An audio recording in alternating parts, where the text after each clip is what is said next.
Portable Bluetooth speaker, আমরা কম বেশি সবাই এটার সাথে পরিচিত। তো এই বক্সটার সমস্যা হচ্ছে পাওয়ার অন করার পর কিছুক্ষণ পরে সে একাই অফ হয়ে যায়, অথবা ব্লুটুথ কানেক্ট হওয়ার পরে একাই অফ হয়ে যায়।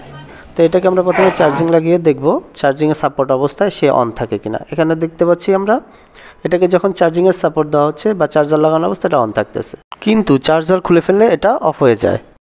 আমরা এখন এই বক্সটা আপনাদেরকে মেরামত করে দেখাবো। প্রথমে আমরা এটা খুলে ফেলছি। তো এই ব্লুটুথ বক্সগুলোর সবচেয়ে কমন সমস্যা হচ্ছে আপনি যখন ফুল সাউন্ড দিয়ে গান বাজাবেন তখন ব্লুটুথ বক্সটা একাই বন্ধ হয়ে যাবে, আবার অন হবে, অর্থাৎ রিস্টার্ট নেবে। তো এই সমস্যার জন্য প্রথম যে সমাধান সেটা হচ্ছে যে এখানে যে একটা ব্যাটারি দেখতে পাচ্ছেন, এই ব্যাটারিটা আপনারা পরিবর্তন করবেন। সাথে এইখানে যে সার্কিটটা দেখতে পাচ্ছেন এই সার্কিটের ভিতরে কিছু এসএমডি কম্পোনেন্ট আছে, অর্থাৎ এর ভিতরে যে আইসিগুলো আছে এই আইসির পিনগুলো আপনারা রিসোল্ডার করে দিবেন, অর্থাৎ পুনরায় ঝালাই করে দিবেন। তাহলে আশা করি এই সমস্যার সমাধান পেয়ে যাবেন।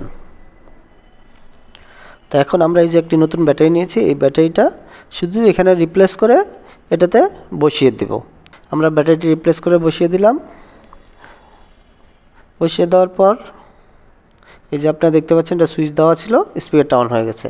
তা আমরা এটাকে এখন ফিটিং করব। আমরা এটাকে ফিটিং করে ফেলব। ফিটিং করে এটাকে আমরা আবার একটু বাজিয়ে দেখব যে এটা ঠিক মতো কাজ করে কিনা। ফুল সাউন্ড দিয়ে অবশ্যই বাজাবো।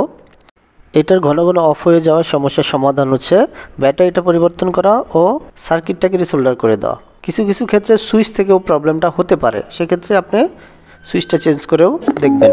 আচ্ছা, এটা আমরা অন করি। এখন আমরা একটা গান প্লে করব।